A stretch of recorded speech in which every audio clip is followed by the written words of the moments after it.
how are you? I'm good, Sadhika. How are you? I'm great. How are you feeling today? It's nice. बड़े time से मैं mains locker room के podcast देख रहा था कब बुलाएंगे आज फाइनली आई एम हियर, तो बड़ा अच्छा लग रहा है. कौन सा एपिसोड देखा था आपने? मैंने रील्स तो बहुत सारी देखी हैं, काफी सारे एपिसोड्स की. टेक बर्नर हो गया, रियल हिट हो गया, केएल राहुल हो गया. So I seen a lot of content from men's locker room. And मतलब ऐसा नहीं है कि एक जैसे सारे पॉडकास्ट चल रहे हैं वैसा है, कुछ डिफरेंट सा है, कुछ एजी सा है, कुछ इंटरेस्टिंग क्वेश्चंस हैं कि हाँ you pause and you listen to those questions and understand कि क्या चल रहा है, तो मजा आता है. और आज यही करने का हमारा मन है आपके साथ, because we are very interested in knowing के what is this world of horror. ये ऐसे भूत प्रेत आत्मा, ये इस सब के बारे में क्या होता है. और इनफैक्ट मेरे पास एक क्वेश्चन है आपके लिए कि हमेशा ये चीज़ बोलते हैं कि जो भी इंसान इन चीज़ों में ज़्यादा इन्वॉल्व होता है या फिर इन चीज़ों के बारे में ज़्यादा बात करता है या रिसर्च करता है, वो ये चीज़ें ना कहीं वो अट्रैक्ट करने लग जाता है अपनी लाइफ में. एंड आप तो ये बहुत सालों से कर रहे हो. So is that happened? यार ये तो 5 साल हो गए अब. सो मैं एक नुस्खा आजमाता हूँ. शुरू में होता था मेरे साथ ऐसा, मैं बहुत ज़्यादा डर जाता था कहानियाँ लिख के भी. ऐसे सपने आ रहे हैं अजीब अजीब से, कुछ चीज़ें हो रही हैं अजीब अजीब सी. बट मैं अब हर हफ्ते एक बार अपनी नज़र उतरवा लेता हूँ, तो ताकि ये सब जितनी भी नेगेटिव एनर्जीज हैं उससे थोड़ा दूर रहे, बेटर रहेगा. मीनवाइल मुझे ऐसा लगता है कि कभी कुछ ऐसा हो भी गया कि कोई सामने भूत आ जाए, तो मुझे जेन्युइनली ऐसा मुझे लगता है कि मेरा रिएक्शन बड़ा नॉर्मल होगा. क्योंकि ऐसे इतनी ज़्यादा 5 साल से हम लोग हर मंडे कहानी टू कहानी करे जा रहे हैं भूतों की, तो इतनी कहानियां और इतना जोन में घुस चुका हूं ना मैं कि मुझे आम बात लगेगी वो. मैं शायद कहता हूँ यार तो डरावना नहीं लग रहा है, एक काम कर ऐसा कुछ कर दे, या थोड़ा मुंडी टेढ़ी कर दे, या बैठ जा ताकि एक और किस्सा बता दे, एक और किस्सा बता दे. हाँ, सो इट फील्स लाइक कि हाँ वैसा शायद एक रिलेशन बन जाएगा. तो एक चीज़ मेरे को बताओ कि जब भी किसी को भी डर लग रहा होता है तो लोग यूजुअली ऐसे हनुमान चालीसा पढ़ने लग जाते हैं. Does Hanuman Chalisa really help? भूत पिशाच निकट नहीं आवे, महावीर जब नाम सुनावे. तो यार ये तो है, मैं मानता हूँ. बिलीफ सिस्टम क्या है आपका? अगर आप भूत या कुछ इस चीज से गुजर रहे हो, कोई ऐसी परेशानी से गुजर रहे हो जहाँ पे आपको लग रहा है कि कोई आत्मा है या कोई साया है जिसने पोजेस कर लिया है या चीज़ें ठीक नहीं हो रही हैं, तो आप उसको कितना मान रहे हो और आप हनुमान चालीसा को एक्चुअली कितना मान रहे हो. तो बिलीफ की बात है. अगर आप पूरे दिल से हनुमान जी को बिलीव करोगे तो आई थिंक चीज़ें बदलेंगी. मैं यही मानता हूँ कि हम जिस दुनिया में रह रहे हैं एनर्जी फ्लो में चल रहा है सब. पॉजिटिव एनर्जी भी है, नेगेटिव एनर्जी भी है. तो जैसे पॉजिटिव एनर्जी बढ़ेंगी, नेगेटिव एनर्जीज अपने आप कम होती जाएंगी. तो it's the balance I think, and Hanuman Chalisa provides that. So और पता है ये भी बोला जाता है कि हनुमान जी सबसे ज़्यादा आसपास होते हैं, इसीलिए जब पाठ भी होता है, रामायण का भी पाठ होता है, तो हमेशा एक उनके लिए एक कपड़ा बिछाया जाता है. कहते हैं कि वो आसपास ही कहीं होते हैं, तो ऐसी सिचुएशंस में भी सबसे पहले हनुमान चालीसा गा के शायद वो सबसे पहले आ जाएंगे प्रोटेक्ट करने के लिए. So that is also a legend around it. But जैसे आप अभी नेगेटिव एनर्जीज और पॉजिटिव एनर्जीज की बात कर रहे थे, डू यू थिंक कि जैसे गॉड है वैसे डेविल भी है? डेफिनेटली. हाँ. तो जहाँ अच्छाई है वहाँ बुराई है, जहाँ राम है वहाँ रावण है, जहाँ देवता है राक्षस हैं. हम देवों में मानते हैं, हम कहते हैं कि राम थे, हम हर भगवान में मानते हैं. तो भगवान के ऑपोजिट हम असुरों में भी मानते हैं. असुर भी होते हैं, तो असुर भी तो एक तरह का डेविल है ना. वो आप जीसस है या क्राइस्ट है तो एंटी क्राइस्ट भी हैं चीज़ें, सेटन भी है. तो ये सारी चीज़ें तो एग्जिस्ट करती हैं, मैं मानता ही हूँ. एवरी मतलब energy has equal and opposite energy to it. Illuminati के बारे में आपने पढ़ा है या फिर कुछ सुना है? कभी ऐसे सुनने में आया आपकी फील्ड में? यार सुनने में तो बहुत आया है, लेकिन ऐसे बड़ा ना ग्लोरिफिकेशन वाली चीजें सुनने में आई हैं कि ऐसे सीक्रेट पार्टीज हो रही हैं और कैसे यू सेल योर सोल और वो कर दिया, या कुछ ऐसे तो कोई रिचुअल कर लिया ऐसे खून वाला या किसी चीज का, तुमने खून दिया, तुम उस क्लब का एलीट क्लब का मेंबर बन गए, ये सारी चीजें हो गई. ये सारे किस्से कहानियां सुनने में आया. मैं वेट कर रहा हूँ कब ऐसा कुछ इन्विटेशन आएगा मुझे, तो मैं ज्यादा उसमें घुस के एक्सप्लोर करूँ. बट जैसे नेगेटिव एनर्जी का एक नुस्खा जो सारे लोगों को पता होता है वो है नजर उतरवाना. तो ये नजर होती है, ये लगती कैसे है? लोग कैसे लगाते हैं नजर? सिर्फ बुरा सोच के? सी हमारा जो जैसे आप किसी भी बड़े गुरु या योग गुरु के पास भी जाओगे, वो यही कहेंगे कि आपका ऑरा क्लीन होना चाहिए। हर एक इंसान का एक ऑरा होता है, वाइब होती है, जो हम आजकल टर्म यूज करते हैं ना, वाइब है। तो अब आपकी वाइब में कोई नेगेटिव एनर्जी अट्रैक्ट हो रही है जो आपकी वाइब को खराब कर रही है, वही नजर है। तो आपके जो थॉट्स हैं वो इलेक्ट्रोमैग्नेटिक, अगर बहुत ही टेक्निकल टर्म्स में जाओगे तो इलेक्ट्रोमैग्नेटिक वेव्स बन के एक ऐसी एनर्जी बना सकते हैं जो आपके ऑरा को डिस्ट्रैक्ट कर रही है। कोई है जो आपके लिए बुरा सोच रहा है, तो वो आपको नेगेटिव एनर्जी बार बार फीड करे जा रहा है और आपका ऑरा खराब होए जा रहा है, और उस वजह से वहां पे आपकी चीजें, आपकी जो एक ऑरा है वो ब्रेक होता है एंड आपके साथ शायद बुरी चीजें होनी शुरू हो जाती हैं, क्योंकि वो लॉ ऑफ अट्रैक्शन उस तरीके से काम करता है। इसलिए कहते हैं लोग नजर उतरवा लो तो शायद वो ऑरा क्लेंजिंग हो जाएगी। कुछ लोग कहते हैं कि लाल मिर्च से नजर उतरवा लो, कुछ लोग कहते हैं नमक के पानी में नहा लो। से, हाँ। तो बहुत सारे अलग अलग तरीके हैं उसको प्योरीफाई करने के लिए, अपने सोल, अपने ऑरा को प्योरीफाई करने के लिए, अपने उसको क्लीन करने के लिए और नजर उतरवाने के लिए कहते हैं। आपने कभी लाइफ में ऐसे एक्सपीरियंस किया है कि आपको फील हुआ है कि मेरे को किसी की नजर लगी हुई है तभी मेरे साथ ये चीजें हो रही हैं? तबीयत खराब रहना या ऐसा लगना कि एकदम से जो मेरा नॉर्मल एनर्जी है वो कहीं चली गई है, या थकान हो रही है ज़्यादा, ये तो बहुत फ्रीक्वेंट होता है मेरे साथ। तो एंड जब वो नज़र उतारने वाली प्रोसेस होती है ना, तो जो मैं प्रोसेस फॉलो करता हूँ उसमें 3 बार आपको लाल मिर्च, नमक और राई लेके 7 बार ऊपर से पूरा वो करना होता है, टॉप से बॉटम में आपको चलाना होता है वो, और फिर उसे जलाना होता है।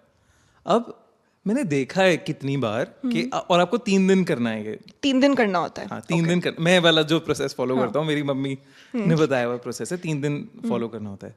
तो मैंने देखा है कि पहले 1 दिन 2 दिन उसमें से स्मेल ही नहीं आ रही है जलाने पे। हाँ, जलाने पे, और कहते हैं कि अगर नहीं आ रही स्मेल तो नजर है। और तीसरे दिन जिस दिन फाइनली उतरती है, उस दिन ऐसा धुआं भर जाता है घर में कि आप खासे जा रहे हो, इतनी तेज स्मेल और ये सब आ रही है। और कई बार वो पहले दिन में भी होता है तो पता लग जाता है आपको, शायद नजर नहीं है। ये तो मैंने देखा है, ये कैसे हो रहा है मुझे नहीं पता, क्योंकि I am using the exact same formula. एक पेपर लेके उसमें ये सब चीजें 7 बार डाल देना अपने उंगलियों से, और सेम कॉम्पोजिशन है, बार बार मैं उसे आग में, सेम आग में जला रहा हूँ, वो कभी जल के धुआं नहीं आ रहा, सांस नहीं, मतलब कोई स्मेल नहीं आ रही है, और 2 दिन बाद स्मेल आ रही है। तो ये तो डेफिनेटली होता तो है, देखा है मैंने। मेरे को तो खुद, मैं बहुत मानती हूँ नज़र वज़र में कि कुछ नहीं पता होता कि कोई इंसान क्या सोच रहा है। और कुछ लोग ना, एक होती है नज़र लगना या फिर बुरे एनर्जी देना, कुछ लोग ऐसे हल्की हल्की चीज़ें भी करते हैं जो ऐसे ब्लैक मैजिक के बॉर्डर पे आ जाती हैं। जैसे मैंने अभी एक रील देखी थी सारा अली खान की। सारा अली खान एयरपोर्ट पे थी, ठीक है, वो पैप हो रही थी वहाँ पे। तो एक औरत आती है उनके सामने से और वो उनसे मिल के जा रही होती है, कुछ कर रही होती है, बट ऐसा लगता है देख के कि शायद उस औरत ने उनका एक बाल तोड़ लिया और वो पीछे चली गई।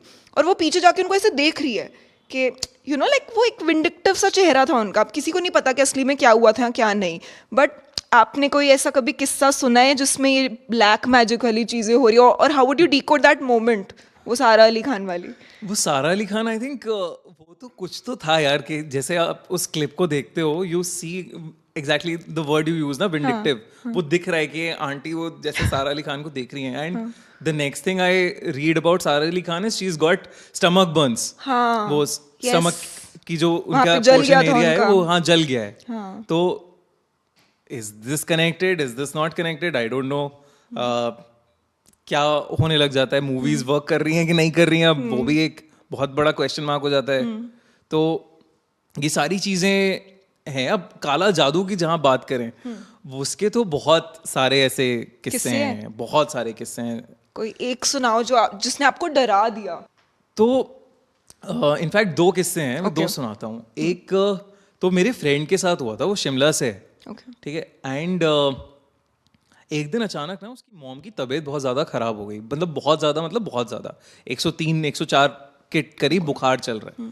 एंड वो शिमला में थोड़ा सा एक आउटस्कर्ट्स के एरिया में रहते हैं, तो ऐसे डॉक्टर या हॉस्पिटल के लिए जाना भागना टाइम लगेगा, पॉसिबल नहीं है। आपको शायद चंडीगढ़ की तरफ आना पड़ेगा किसी अच्छे हॉस्पिटल और इन सब में। तो उसके पापा एक तांत्रिक को लेके आते हैं घर पे, वो कहता है पापा से कि क्या कर रहे हो आप, ये सब क्या नाटक चल रहा है। तांत्रिक एग्जामिन करता है, वो कहता है कुछ है इस घर में जिसमें काला जादू है यहाँ पे, ठीक है।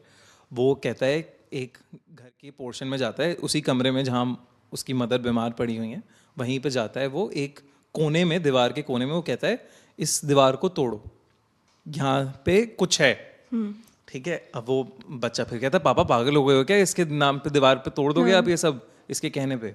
वो तांत्रिक उसे बोलता है कि अगर कुछ नहीं निकला तो मैं इसकी मरम्मत कराऊंगा। तो अब वो दीवार को तोड़ा जाता है, उस दीवार में से, बीच में से, ईंटों के बीच में से एक शैतान की मूर्ति निकलती है जिसमें बाल चिपके हुए हैं, खून के धब्बे लगे हुए हैं, और उस शैतान की मूर्ति को, छोटी सी मूर्ति है, मतलब लाल धागे और ये सब बना हुआ रखा हुआ है वहाँ पे।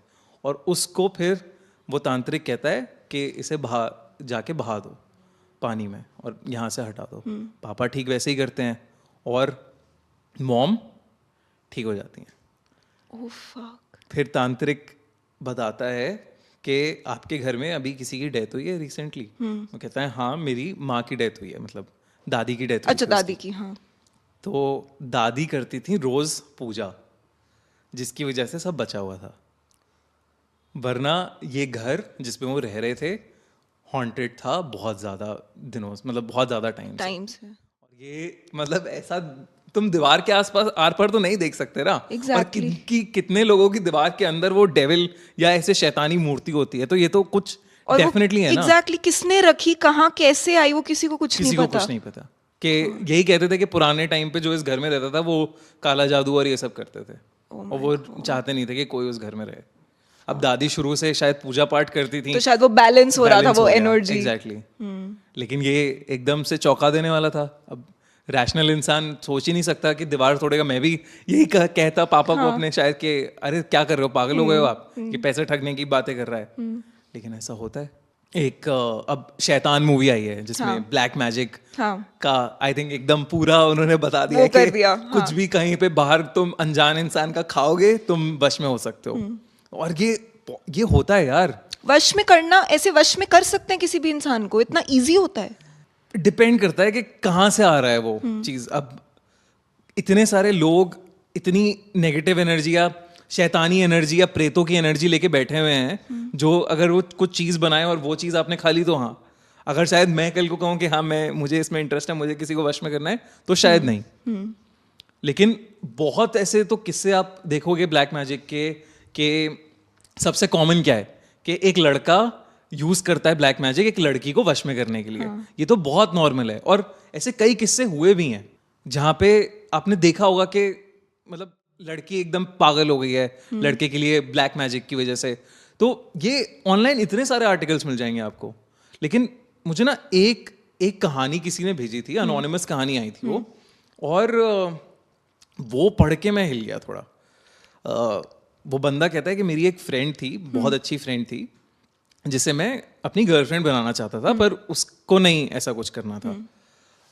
तो वो जा रहा था एक बार बस में, लोकल बस में, उसने देखा कि लड़की को, अपनी मनचाही लड़की के साथ, मतलब अपने प्यार में पागल करें उसे, और with in a few days, मतलब 2 दिन में अपनी मनचाही लड़की को अपने प्यार में पागल कर दो। वो चला गया वहां पे जहाँ पे भी इसका सब एड्रेस और नंबर कांटेक्ट करके चला गया। अब ऐसे केसेस में यूजुअली क्या होता है कि जो भी इंसान होता है वो पागल बना रहा होता है कि पैसे वैसे ले लिए, ठगने वाली बात हो गई। अब जिस बंदे से ये मिला वो बिल्कुल तांत्रिक जैसा कोई था, एंड वो अपनी कोई पूजा वूजा कर रहा था एक, और थोड़ा ऐसे आउटस्कर्ट्स में जंगल जैसे एरिया में उसकी एक कोठी टाइप थी, और बड़ी कोठी थी कि आराम से अपना कर रहा है ये सारी चीज़ें। वो कहता है अपनी जाके प्रॉब्लम बताता है, लड़की का फोटो लेके जाता है कि ये लड़की है, आप ये मेरे लिए आप ये कर दो। तांत्रिक उससे कहता है कि उसे एक लाल कपड़ा देता है कि इस लाल कपड़े को धारण कर ले, और तू एक मंत्र देता है उसे कि तू इस मंत्र का जाप करना शुरू कर दे, वो तेरे प्यार में पड़ने लगेगी। अब वो कहता है कितने पैसे देने हैं आपको, पैसे देने के लिए हाथ आगे बढ़ाता है, कहता है मुझे पैसे ऐसे नहीं चाहिए, जा। अब लड़के को ना एक अजीब सा, जब वो जा रहा होता है घर वापस उस दिन, एक भारीपन सा लगता है बहुत ज़्यादा, कुछ भार सा आ गया उसके उसमें, लेकिन आप सोचते नहीं हो, आपका दिमाग वहां नहीं जाता। हाँ, आपका पॉइंट है कि जल्दी से लड़की को अपने वश में किया, सॉरी, जल्दी से लड़की को अपने वश में किया जाए। तो वो जाता है, लाल कपड़े से मंत्र पढ़ना शुरू कर देता है। अब वो देख रहा है कि रुचि बढ़ रही है लड़की की, लेकिन एक्शनेबल कुछ नहीं हो रहा, मतलब कि हाँ बोल दिया उसने, एकदम से आ गई, मेरे वश में हो गई, ये सब नहीं है। वो वापस से उस तांत्रिक के पास जाता है, कहता है कि क्या कर सकते हैं, हाँ, फर्क इतना नहीं पड़ रहा। तो तांत्रिक उसे एक अंगूठी देता है कि इस अंगूठी को जाके उसको पहना दे, और अगर तुझे श्योर शॉट है कि बिल्कुल करना ही है तो उसे यहाँ ले आ। ठीक है, अब वो बंदा अंगूठी पहना के उसे उसको ले आता है, रीजन आउट करके वहाँ ले आता है। तांत्रिक ना उसको बेहोशी का कुछ पिला देता है लड़की को, और वो बेहोश हो जाती है। अब वो लड़के को बाहर भेज देता है। वो कहता है मैं अभी यज्ञ करूँगा, तू बाहर चला जा। 1 घंटा हो जाता है, 2 घंटे हो जाते हैं, वो यज्ञ कर रहा है और आवाज़ें आ रही हैं चीखने की, दर्द में चीखने की लड़की के। वो लड़का पागल होता है कि उसे रियलाइज़ होता है मैंने शायद कुछ गलत कर दिया है, मैं गलत कर रहा हूँ। वो जाके दरवाज़ा पीटता है और दरवाज़ा खोल के अंदर घुसता है। वो देखता है कि वो जो लड़की है वो मतलब बेजान सी पड़ी हुई है, और उसके आसपास पूरा सेटअप है काला जादू जैसा, एक पूरा के गुड्डे पड़े हुए हैं जो जैसे ही हाँ, वो काले गुड्डे पड़े हुए हैं, धागों में बंधे हुए हैं, उसके पैर और हाथ ऐसे धागों में बंधे हुए हैं लड़की के। ये सारी चीज़ें हो रही हैं, ठीक है। और वो देख रहा है कि यज्ञ चल रहा है अभी। अब वो उसे कहता है कि आप रोक दीजिए इसे, जो भी है, मुझे कुछ नहीं चाहिए ये सब वो सब। वो कुछ नहीं रिएक्ट करता, और फिर उसका यज्ञ खत्म हो जाता है थोड़ी देर में। जब उसका यज्ञ खत्म होता है, वो लड़की उठ के खड़ी हो जाती है। अब वो बन गई है रोबोट। मतलब वो कहता है कि अब ये तेरी बात सुनेगी, तांत्रिक कहता है अब ये तेरी बात सुनेगी, तो जो इसे बोलेगा वो करेगी। और लड़का हो जाता है पागल कि ये मैंने क्या कर दिया, कि मैं जो इसे बोलूँगा उठ के खड़ी हो जा, बैठ जा, बिल्कुल मतलब वश में, मतलब पूरा वश में। और उसे समझ नहीं आता कि ये क्या हो रहा है। वो उससे बहुत तांत्रिक से रिक्वेस्ट करता है कि आप प्लीज़ इसे पहले जैसे बना दो, हाँ इसे ठीक कर दो, पहले जैसे बना दो। वो कहता है ये तो नहीं हो सकता, सिर्फ ये एक ही शर्त पे हो सकता है कि जिसकी मैं पूजा करता हूँ उसको वही कर सकता है ये काम, और इसके लिए मुझे उससे रिक्वेस्ट करनी पड़ेगी, लेकिन कुछ भी बिगड़ सकता है मतलब मामला। वो कहता है ठीक है आप करो, इसे ठीक करो कैसी भी तरह। अब वो तांत्रिक अपना फिर से एक यज्ञ करता है और लड़की के प्राण निकल जाते हैं उसमें, मर जाती है वो। और वो लड़का देखता है कि कुछ धुआं सा, काला धुआं सा जो है वो हवा में निकला है, भरा है, और कुछ तो ऐसा हुआ है, और उसे समझ आता है कि ये पूरा सेटअप था, ये बलि चढ़ाई गई है इस लड़की की। Oh my God. और वो कहता है मैं भागा हूँ वहाँ से, मतलब मेरी सिट्टी पिट्टी गुम हो गई है और मैं भागा हूँ वहाँ से, और ये मुझे एडमिट करना था, किसी को गिल्ट है मुझे, इसलिए मैं एडमिट कर रहा हूँ। और ये चीज़ें अभी भी होती हैं, बलि चढ़ती हैं इन सारे लोगों की, एनिमल्स की, तो खैर वो उसमें करते ही हैं। पर मतलब अब ये भी है ना कि आप काला जादू से कुछ कर रहे हो तो आपको देना भी पड़ेगा, उसका चीज़ भी दोगे आप। जैसे इस्लामिक कल्चर में जिन की बात होती है, जिन्नात की बात होती है, तो जिन आपकी ख्वाहिश पूरी करता है तो बदले में कुछ लेता भी है आपसे। तो ऐसे ही काला जादू भी, आप अगर किसी को कुछ दे रहे हो तो वो लेगा भी बदले में आपसे। वो कैसे लेगा कैसे नहीं लेगा वो पता नहीं, आपको कुछ नहीं पता, कुछ भी हो सकता है, कुछ भी हो सकता है। जैसे जब भूल भुलैया आई थी, तो जो सेकंड वाली भूल भुलैया थी उसमें भी वो काला जादू ही कर रही होती है। जो तब्बू का कैरेक्टर होता है वो काला जादू कर रहा होता है, और उसके ऊपर वो चीज़ें सारी बेस्ड होती हैं कि वो कैसे आ सकता है कैसे नहीं। तो जैसे ये मूवीज़ होती है, फॉर एग्जाम्पल द भूल भुलैया सीरीज़, आपको क्या लगता है कि किस हद तक चीज़ें ट्रू होती हैं इसमें और किस हद तक नहीं हो सकती है? तो बिल्कुल ही पॉसिबल नहीं है, बट हाँ इतना ज़रूर हो सकता है रियल लाइफ में भी। यार मैं कोई भी पॉसिबिलिटी डिनाई नहीं करता हूँ कि ये नहीं हो सकता या वो नहीं हो सकता। अब जैसे भूल भुलैया में जो कॉन्सेप्ट है वो है काली पूजा का, तो बंगाल में दिवाली के टाइम पे काली पूजा होती है। उससे एक दिन पहले छोटी दिवाली के दिन होती है भूत चतुर्दशी। ओके। तो भूत चतुर्दशी इज एग्जैक्टली लाइक हैलोवीन और day of the dead. Okay. Day of the dead Mexico में जो बनाया जाता है, उसमें उसका क्या कॉन्सेप्ट है कि उस दिन माना जाता है कि एक पोर्टल खुलता है, इंसानी दुनिया और रूहानी दुनिया के बीच का एक पोर्टल खुलता है, और वहाँ पे आपके जो एंसेस्टर्स हैं वो आपसे मिलने आते हैं। उसके लिए 14 दिए जलाए जाते हैं, 14 टाइप के पकवान रखे जाते हैं, और कहते हैं दिए इसलिए जलाए जाते हैं क्योंकि उन्हें रोशनी का वो पाथ मिले कि वो आ जाएं। और एग्जैक्टली ये भी माना जाता है कि जिस घर में 14 दिए जले हैं तो यमराज को भी सिग्नल मिलता है कि ये याद करें तो इन्हीं को भेजना है। तो एग्जैक्टली वो जो कोको वाला प्लॉट है, day of the dead Mexico वाला प्लॉट, तो मतलब ये मेक्सिको में भी हो रहा है, यहाँ पे इंडिया में भी हो रहा है भूत चतुर्दशी के नाम पे। और कहते भी हैं कि होली हो या दिवाली हो, इस टाइम ब्लैक मैजिक या इविल फोर्सेस सबसे ज्यादा स्ट्रांग होती हैं। तो काली पूजा के दिन, विजयादशमी के दिन मारूंगी या ये सब, तो होलिका दहन के दिन वध करूंगी या दहन करूंगी, तो ये सारी चीजें बहुत ज्यादा स्ट्रांग हो जाती हैं। प्लैनेटरी, आप इसे कहो प्लैनेट के वजह से है या किसी और वजह से, मे बी ल्यूनर एक्लिप्स में हो जाता है ये सारी चीजें। तो ये कहते हैं एकादशी के टाइम पे या फिर तो ये सारी चीजें तो एग्जिस्ट करती है ना। मतलब बंगाल में हर एक, ऑलमोस्ट आप किसी भी एक्चुअल कोर बंगाली से पूछोगे वो कहता है हाँ हम भूता चतुर्दशी करते हैं। ये मतलब ये सारी चीजें तो होती ही हैं। अब उसमें आप क्या रिचुअल कर रहे हो, किसकी बलि चढ़ा रहे हो, क्या काला जादू कर रहे हो किस पे, नहीं पता, बट होता है।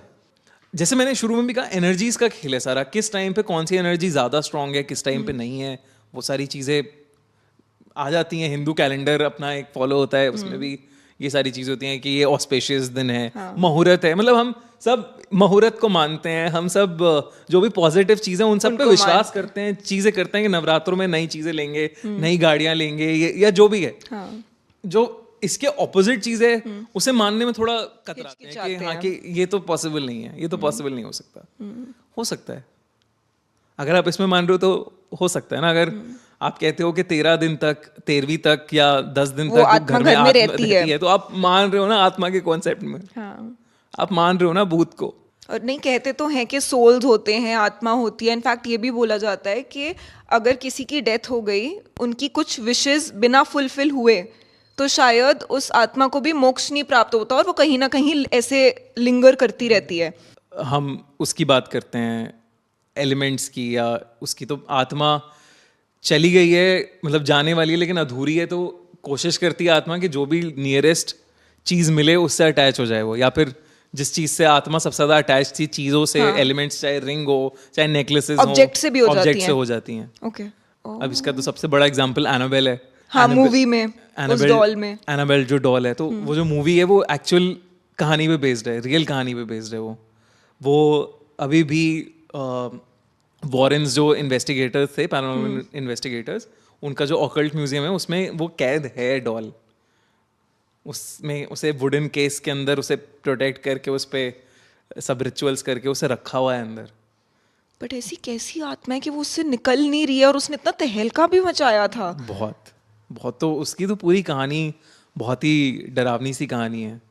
तो सुनाऊं? हाँ।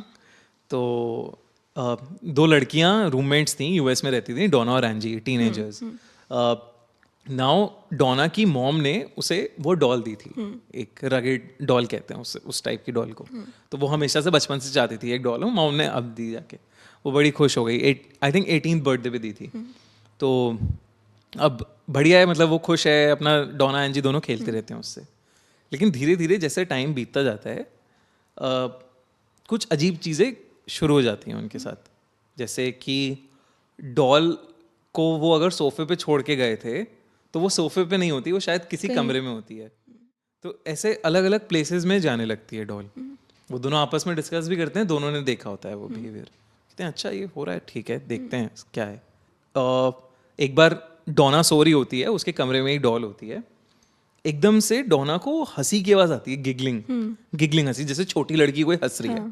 और डोना आंखें खोल के देखती है तो जो डॉल है उसकी आंखें डोना को देख रही होती हैं, एंड फिर Donna sees that her eyes shift, कि वो जैसे जैसे वो हाँ करे वो हाँ, वो move आंखें कर रही शिफ्ट हैं। होके हो रही है, मतलब ज्यादा मूवमेंट नहीं है बट है।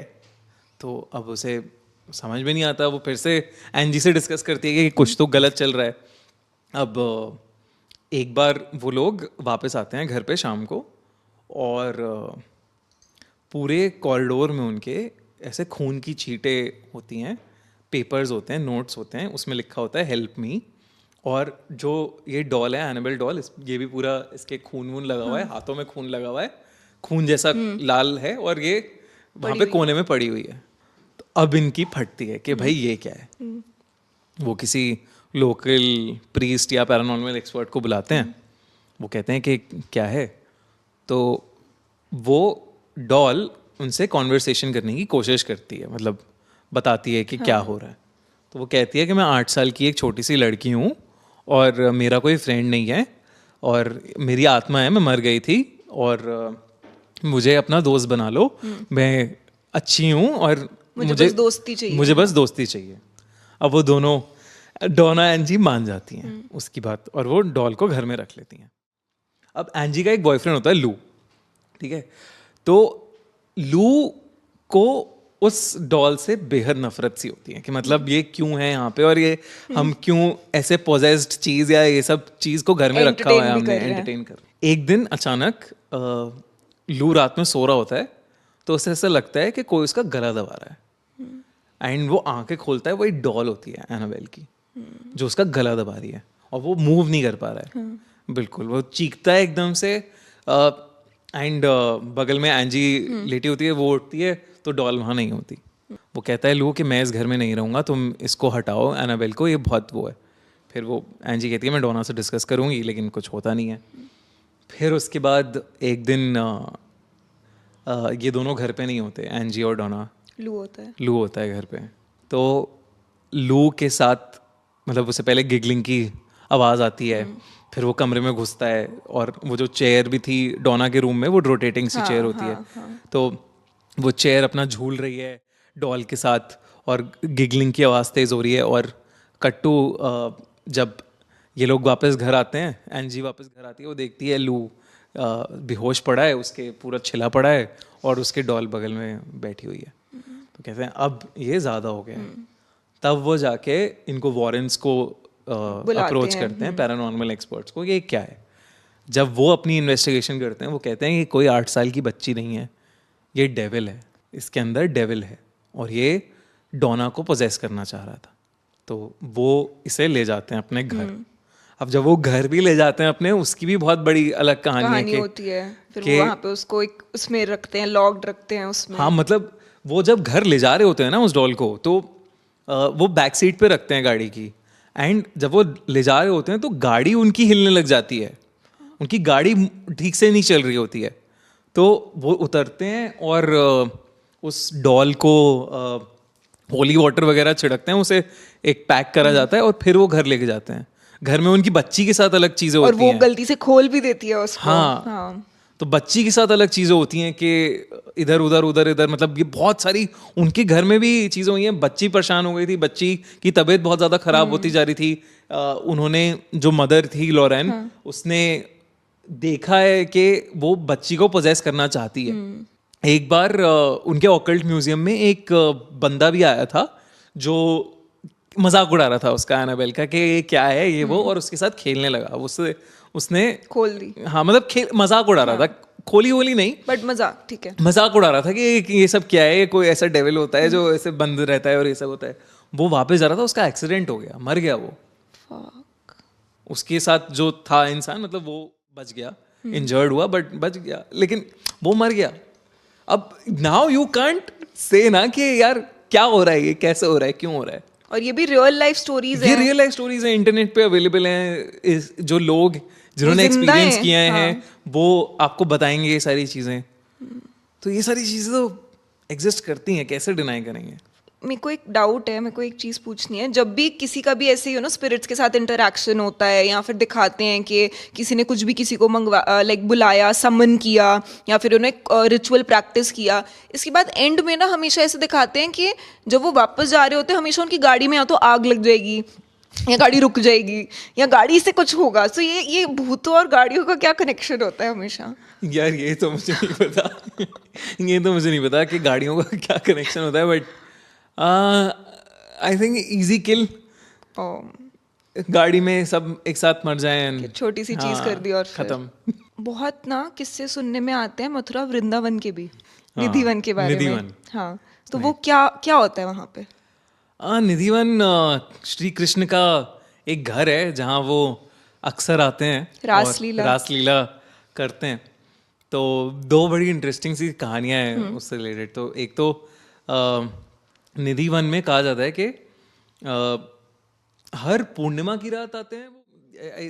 Don't remember, you remember? I think पूर्णिमा हर पूर्णिमा की रात कृष्ण जी आते हैं और राधा के साथ आते हैं और अपनी गोपियों के साथ रासलीला रचते हैं. तो उस रात को उनके लिए एक कमरा बनाया जाता है जिसमें श्रृंगार का पूरा सामान होता है.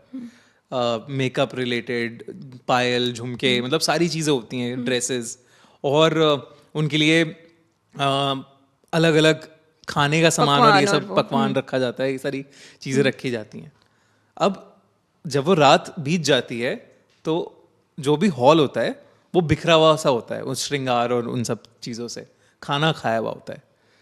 तो अब ये माना जाता है कि कृष्ण जी रासलीला आके रचाते हैं. मतलब इट्स अ गिवन थिंग, सारे निधिवन के लोग मानते हैं ये चीज़. इनफैक्ट कितने लोग तो नॉर्मल नाइट्स पे भी उनके लिए सुबह के टाइम में जब दिन होता है तो पानी का लोटा, दातुन, ये सारी चीजें रख के जाते हैं. वो मैं उसकी एक कहानी सुनाऊंगा. ओके, सुनाओ. तो लेकिन इससे पहले ये, अगर रासलीला कहते हैं कि अगर कोई देख ले, चोरी छुपे या घुस के उस रासलीला को देख ले, तो या तो वो अंधा हो जाता है या वो पागल हो जाता है. तो आपको अलाउड नहीं है वहां पे भटकना भी आसपास कहीं, क्योंकि, और शायद इसलिए भी ताकि जो भी उसने देखा वो बता ना पाए. कहते हैं कि इट्स जैसे शिव जी का तांडव, एक कहते हैं ना, एक बहुत ही हाईली एलिवेटेड एक्सपीरियंस होता है सेंसेस और इन सब चीज़ों के लिए. तो एग्जैक्टली रासलीला को भी वही कहा जाता है कि अलग ही एक एलिवेटेड लेवल पे चलता है सारी चीज़ें जो आपके सेंसेस गैदर नहीं कर सकते. जो एक ह्यूमन बीइंग शायद उस लेवल पे ही नहीं है कि वो उस चीज़ को अब्सॉर्ब कर पाए, उस एनर्जी को. एग्जैक्टली. डॉक्टर स्ट्रेंज के किसी सपने में आप पहुंच जाते हो, शायद ऐसा हो जाता हो. बट हर रात उनके लिए, दिन और रात उनके लिए, दिन में तो शायद पानी का लोटा है, ये जो आप कह रहे हो एग्जैक्टली वो सारी चीज़ें रखी जाती हैं, लेकिन हर रात दूध रखा जाता है उनके लिए. ओके. तो एक बड़ी इंटरेस्टिंग सी कहानी है. एक बार एक बच्चा घूम रहा था रात में निधिवन में, एंड भूखा था वो. तो वो हर हलवाई के पास जाके दूध मांग रहा था. तो एक हलवाई के पास गया वो फाइनली के मुझे दूध पिला दो, मैं भूखा हूँ. तो वो कहता है कि दूध तो नहीं है मेरे पास खीर है. तो वो कहता है ठीक है आप खीर खिला दो. वो हलवाई कहता है कि पैसे कहाँ हैं लड़के, पैसे कौन देगा? तो वो कहता है ये मेरे इयररिंग है, आप ये रख लीजिए. ठीक है. तो वो कहता है ठीक है, रख लेता है वो उसे. हलवाई ज़्यादा सोचता नहीं है. सोने की मुद्रिका होती है शायद, सोने की होती है वो. तो उसे उस पर ध्यान नहीं देता वो कि क्या है, वो रख लेता है. अब अगले दिन पूरा केओस मचा हुआ है पूरे निधिवन के अंदर के. ये जो कृष्ण जी की मेन मूर्ति थी उसके कानन कुंडल गायब है. और पुलिस की तलाश शुरू हो गई, सब जगह चल रही है कि ये क्या हो गया, वो क्या हो गया. तो हलवाई पुलिस के पास जाता है कि भाई ये तो नहीं थे, ये एक लड़का आया था रात में, उसने मुझे दिया है, वो भूखा था. अब जब ये बात पता चलती है उसे, तो पुजारी सर पकड़ के बैठ जाता है कि कल तो मैं दूध रखना ही भूल गया था उनके लिए. स्वयं कृष्ण जी आए थे खीर मांगने, दूध लेने. तो ये अजूबे हैं. और पता है वृंदावन में ये इतना ज्यादा होता है. वही चीज होती है कि कुछ जगहों की ना वो एनर्जी इस लेवल पे एलिवेटेड होती है कि वहां पे ये चीजें फील होती हैं तुम्हें. कोई बड़ी बात नहीं है कि एक्चुअली में ये चीज हुई हो.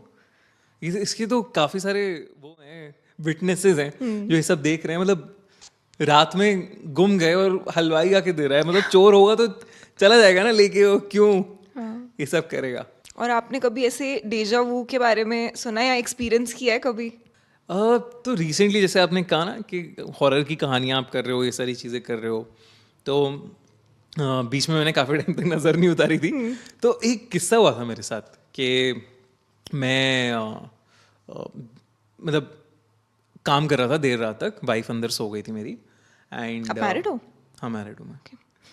तो मेरी वाइफ अंदर सो रही थी एंड मैं ना सोफे पे ही काम करते करते मैं सो गया था, मुझे पता नहीं चला मैं कब सो गया। ठीक है, अचानक से मुझे ऐसा लगता है कि कोई यहाँ पे मेरे कान के पास बहुत नाम ले रहा है, मेरा दिव्य दिव्य।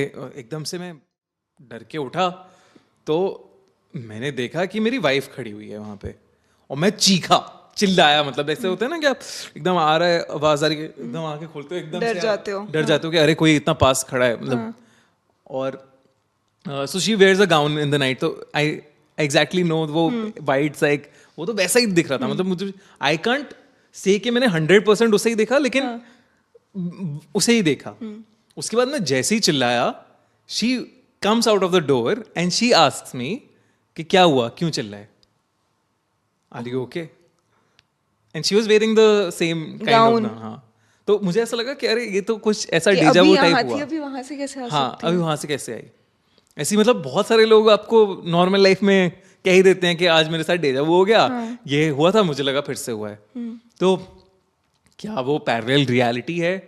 शायद हाँ, पैरेलल रियलिटीज एग्जिस्ट करती हैं according to a lot of people, yes. According to a lot of gurus, definitely yes, parallel realities exist करती हैं। According to movies like Interstellar, yes, of course. According to I think science also कहीं ना कहीं मानती है इस चीज को कि पैरेलल रियलिटीज एग्जिस्ट करती हैं। तो आपकी पैरेलल रियलिटी में शायद ऐसा एक एक्सपीरियंस हुआ जो आपने फील कर लिया, जिसे आप डेजा वू का नाम दे रहे हो।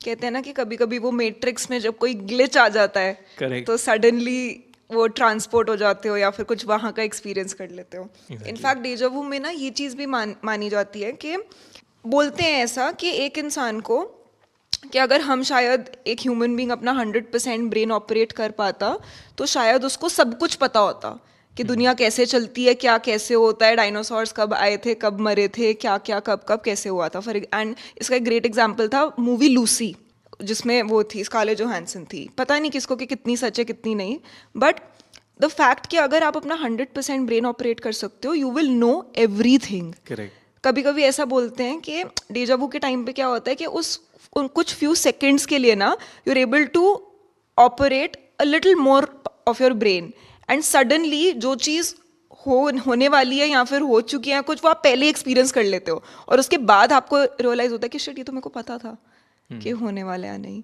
आपने अपनी सिक्स्थ सेंस या छठी इंद्रियां खोल ली। हाँ। तो मैं ना आर्ट ऑफ लिविंग गया था अभी बैंगलोर आश्रम में, तो वहाँ पे ना कुछ बच्चे हैं जिन्हें वो कहते हैं इंट्यूशन किड्स, जो इंट्यूशन बेस्ड प्रोसेस से, तो वो कहते हैं कि वो उन बच्चों ने अपनी छठी इंद्राणी या छठी इंद्रियां खोल ली हैं। So now they can read and right stuff after closing their eyes, मतलब पूरे आंखों पे पट्टी बांध के लिख सकते हैं, देख सकते हैं। आपको बता देंगे वो कि आपने वाइट साड़ी पहनी है जिसमें कि ऐसे सिल्वर लाइनें लगी हुई हैं, और अगर आपने जैसे यहाँ पे कोई कलावा बांधा है ना, जो दिख नहीं रहा है, वो भी बता देंगे कि इस आपने एक कलावा भी पहना हुआ है हाथ में। और ये मैंने देखा है अपनी आंखों से उनको करते हुए बच्चों को। ये मैंने उनके साथ इंटरेक्ट किया है इन सब चीज़ों के लिए। Now they are able to diagnose you.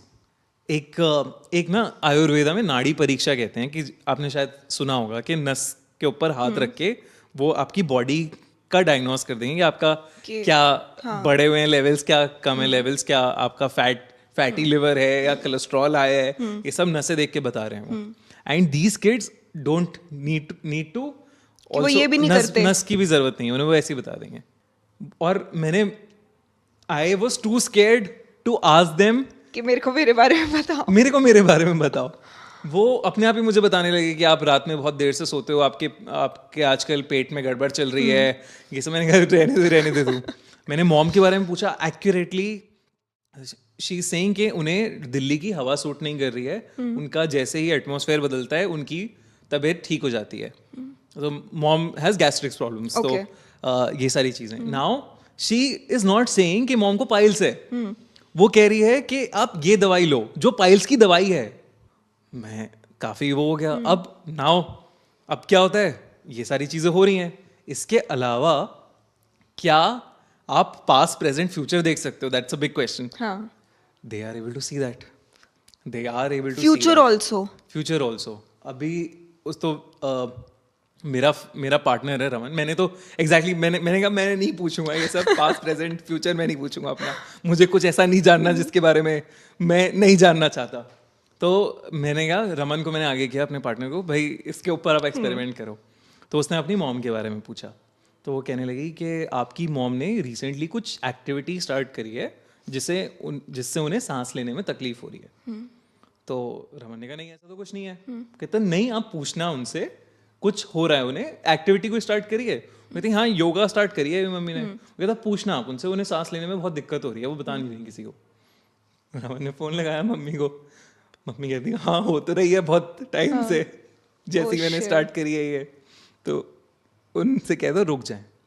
अब वो रमन की पास्ट प्रेजेंट लाइफ बता रही है, जितना मुझे पता है मैं देख रहा हूँ कि एक्यूरेटली गैस करे जा रही है, और मेरा माइंड ब्लो होता जा रहा है। और इसमें ना वो कोई पथरी देख रहे हैं, ना कुछ देख रहे हैं, कुछ नहीं। So what happens is they are feeling your energy, they close your eyes, then they go into some transcend. उनको जब वो आंख खोल के है ना, वो बच्चे हैं नॉर्मल, वो ऐसा नहीं है कि हम ज्ञानी है, वो बच्चे हैं नॉर्मल, वो हमारी कहानियां भी देखते हैं, कूनी मंडी की कहानियां स्टोरीज देख के एंजॉय करते हैं, वो वाले बच्चे हैं। लेकिन जैसी वो, और उन्हें याद भी नहीं रहता कुछ जब आंखें खोलते हैं कि क्या बोला उन्होंने। शायद वो एक मीडियम है जिनके थ्रू ये हो रहा है। एग्जैक्टली क्या ट्रांसेंड हो रहा है, क्या हो रहा है, वो क्या इंट्यूशन है। एंड वो ये बता रहे हैं कि खोई हुई चीजें कहाँ रखी हैं, वो ये बता दे। तो they have solved a kidnapping case. Really? या मैप बता के कि ये है, आप यहाँ जाइए, आप वहाँ जाइए। They are not publicising it, मतलब अभी पब्लिसाइज नहीं कर रहे क्योंकि थोड़ा सेंसिटिव होगा, सेंसिटिव चीज़ें हैं ये सारी। तो जब मैंने उनकी टीचर से पूछा कि कैसे आप कर रहे हो, क्या हो रहा है ये, वो कह रही हैं कुछ नहीं है, ये हमारी बहुत पुरानी विद्या है जिसे हम खो चुके हैं, जो कुछ ही लोग कर पा रहे हैं। तो वो सिक्स सेंस खोलने की प्रोसेस है ये। 2 दिन का कोर्स, 3-3 घंटे का कोर्स, उसमें आप कलर्स देखने लग जाते हो। मैंने देखा है ब्लाइंड लोग कलर्स देख रहे हैं।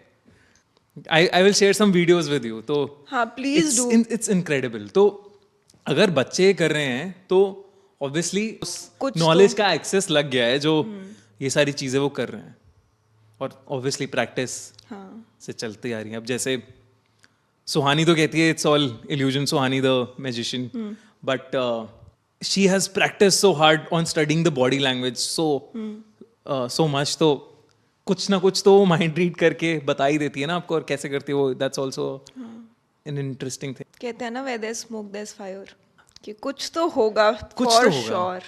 कुछ तो होगा। मतलब अगर भानगढ़ को बोला जाता है कि सबसे ज्यादा हॉन्टेड है इंडिया में, या कुलधारा को बोला जाता है कि बहुत ही मिस्टीरियस जगह है, तो वहां पे मौतें हुई हैं। भानगढ़ में मुगलों ने आके रानी रत्नावती और पूरे उनकी किंगडम, उनके उसको सबको मार दिया था, बच्चे तक नहीं बचे थे। तो वहां पे हजारों लोग मरे हैं। उसके बाद आग लग गई उस किले में, तो मर गए सब लोग, कितने सारे लोग मरे हैं वहां पे। एग्जैक्टली कुलधारा, एक रात में 1000 लोगों ने गांव छोड़ दिया। कहाँ गए वो, किसी को नहीं पता। तो ये जो पैरानॉर्मल हंटर्स होते हैं, जो भूतों को पकड़ते हैं, ये कौन होते हैं, ये कैसे बनते हैं? इसके लिए थोड़ा पागलपन तो जरूरी है। और आई थिंक अगर आपको प्रोफेशनली अगर आप इसे एज अ करियर बात करोगे, तो बहुत इट्स लाइक अ अप्रेंटिसशिप। आप ऑन द जॉब सीखते हो। किसी आप बड़े पैरानॉर्मल इन्वेस्टिगेटर के साथ लग गए, वो आपको सिखा रहा है कि क्या क्या टेक्निक्स होती हैं, क्या क्या चीज़ें होती हैं, क्या क्या डिवाइसेस होती हैं। So we talk about energies. तो उन एनर्जीज को डिटेक्ट करने के लिए क्या फ्रीक्वेंसीज होती हैं, उन फ्रीक्वेंसीज के लिए कौन सी डिवाइसेस ऐसी बनाई गई हैं जो ये सब क्रैक करें, जिनको ये सब पता लग जाए। तो इस तरीके से आई थिंक शुरुआत होती है। एक इंटरेस्ट होना चाहिए और एक आपको ये सब टेक्निकल नॉलेज आप समझते हो, बट कोई उसके क्वालिटी होनी चाहिए क्या? डरो नहीं आप, मतलब डरना नहीं चाहिए। आई थिंक सबसे पहले तो वही क्वालिटी हो।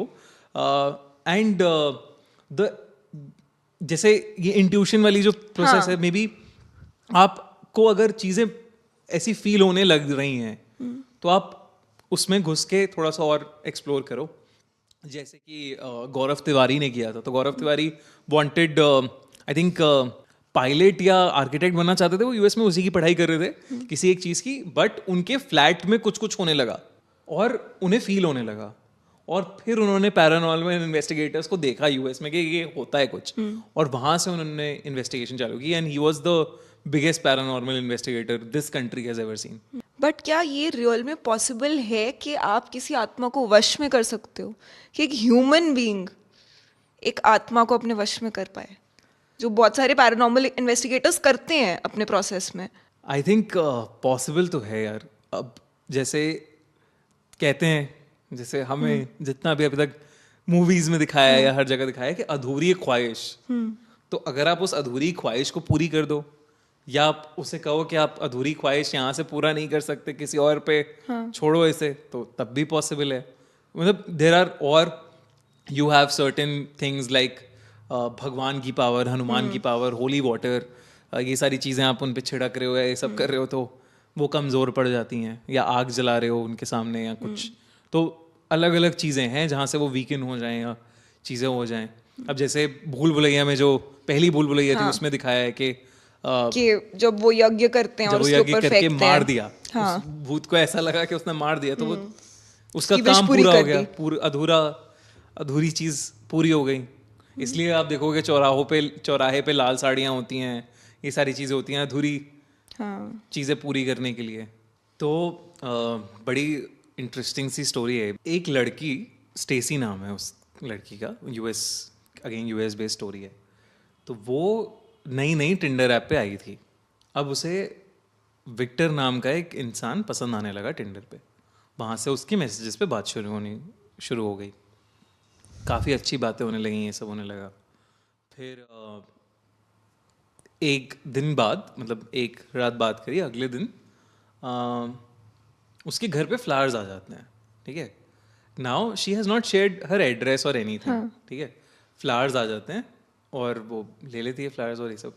विक्टर मैसेज करता है कि फ्लावर्स अच्छे लगे, तो मैं कहा मुझे एड्रेस कैसे पता लग गया तुम्हें? कह रहा है वो सब पता लगा लिया मैंने, और ये सब बातें होती रही उनकी। लेकिन जब से फ्लावर्स आए ना, तब से स्टेसी की तबीयत थोड़ी सी डाउन रहने लगी। अब रात के 12-1 बज रहे हैं, वो लोग बातें कर रहे हैं और थोड़ी फ्लर्टिंग वगैरह चल रही है। तो कहता है कि आज इस रात को डेट नाइट बनाए जाएं। कहते हैं हाँ, अच्छा होता अगर तुम यहाँ पे होते तो बढ़िया रहता। तो फिर तभी एकदम से वो ऑफलाइन चला जाता है विक्टर, एंड घंटी बजती है उसकी, घर की स्टेसी की घर की घंटी बजती है। वो थोड़ा वो हो जाती है कि इतनी रात में तो नहीं आया होगा, क्या है क्या नहीं पता नहीं। वो दरवाज़ा खोलती है, कोई नहीं होता वहाँ। फिर विक्टर का मैसेज आता है कि अब वो उसने नाइट गाउन पहन रखा है एक ब्लैक कलर का। तो वो कहता है कि ब्लैक ड्रेस में बहुत अच्छी लग रही हो तुम, बाहर जा रहे हैं डेट नाइट पे तो ये नहीं पहन सकते, तुम्हें चेंज करना पड़ेगा, जाओ चेंज करके आओ। वो कह रही है, डर रही है, वो कह रही है तुम्हें कैसे पता मैंने ब्लैक ड्रेस पहनी और ये सब है, और ये क्या बातें कर रहे हो तुम लोग, तुम्हें क्या बातें कर रहे हो। सामने से रिप्लाई आता है, अरे तुम वो सब छोड़ो, तुम तैयार होना शुरू करो। कहते हैं मैं नहीं हो रही तैयार ये सब वो सब। क्यों? मुझे तो लगा हम दोनों एक दूसरे के लिए बने हैं, और वैसे टाइप की बातें एकदम क्रीप वाली के मैं तो तुमसे प्यार करने लगा हूँ। तो कहते ये सब बकवास मत करो, मुझे ये सब ठीक नहीं लग रहा, मुझे अजीब लग रहा है, ये सब मैसेज पे बात हो रही हैं। और उसने फ़ोन अपना साइड में रख दिया और वो लेट गई। अब एकदम से उसका फ़ोन बार बार बीप कर रहा है, उसने साइलेंट कर दिया, ध्यान नहीं दे रही उस पर। अब उसके घर की लाइट्स फ्लिकर करने लग जाती हैं। वो उठती है, मैसेजेस देखती है, विक्टर का मैसेज आया हुआ था, तुम्हें सोने की परमिशन किसने दी? ठीक है। तो अब वो बंदी डर रही है कि क्या हो रहा है, बेल भी बज रही है, फ्लावर्स आ रहे हैं, ये सब हो रहा है, क्या हो रहा है, उसे कुछ समझ में नहीं आ रहा। वो कहता है कि तुम्हें वही करना पड़ेगा जो मैं कह रहा हूँ। तो तुम तैयार हो अंदर जाके। वो कहती है मैं नहीं हो रही और तुम ये सब बंद करो, मुझे नहीं करना ये सब। अचानक से ना उसे ऐसा लगता है कि कोई किसी ने उसे पीछे से पकड़ लिया है और वो उसका गला घोट रहा है। Oh God. ठीक है, और उसे मैसेजेस आए जा रहे हैं कि सोच लो, देख लो, ये वो। और अल्टीमेटली वो मैसेज करती है क्योंकि उसे लगता है कि भाई अब जान मर चली जाएगी, जाएगी, नहीं मर हाँ। जाएगी, गला घोटा जा रहा है। और उसे अभी तक समझ में नहीं आ रहा है कि हो क्या रहा है। वो अपनी एक फ्रेंड है सोफी, उसे मैसेज करती है कि कुछ अर्जेंट हेल्प नीडेड, आजा टाइप्स।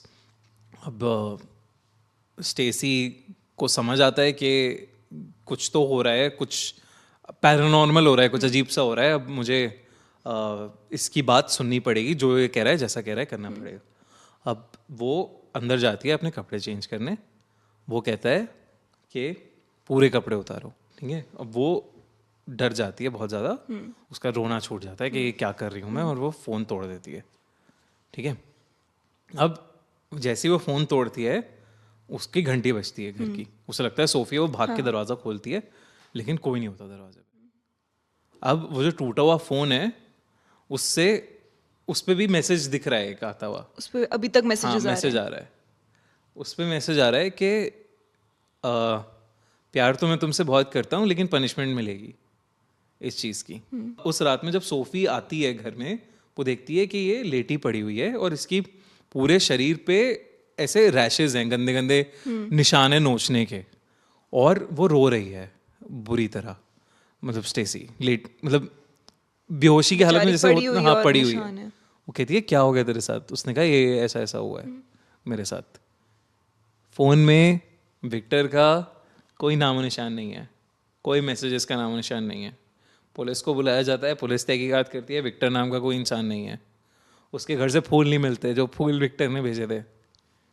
और फिर वो अपना घर वर बदलती है, पेरेंट्स के साथ रहने लग जाती है। उसके बाद से कुछ नहीं होता ऐसा। लेकिन क्या था वो, अब वो लोग कहते हैं कि सब हेलोसिनेट कर रही थी, ये पागल हो गई थी या कुछ ऐसा है, बट या फिर वो सिर्फ उसको अटैक कर रहा था और या विक्टर था हाँ, जो चाहता था करना, वो उसने शायद कर लिया। वैसे ही नहीं मन करता डेटिंग एप्स पे जाने का, अब तो और ज़्यादा नहीं करेगा। हाँ मतलब हमेशा नहीं होना चाहिए ऐसा किस्सा वरना टिंडर आके फिर केस करेगा हम पे और ऐसे ना बहुत सारे किस्से ऐसे मेट्रो या सबवेज के भी बहुत ज़्यादा सुनने में आते हैं कि बाहर भी हो रहे हैं, मेट्रो स्टेशंस पे हो रहे हैं। आपने कभी ऐसे कोई कोई कहानी सुनी है? एक छोटी सी कहानी है, मतलब बहुत बट भेजी है कि हमारे सब्सक्राइबर ने। तो वो रात में जा रहा था मेट्रो से, काफ़ी लेट नाइट मेट्रो, मतलब लास्ट मेट्रो टाइप्स जा रहा था। एंड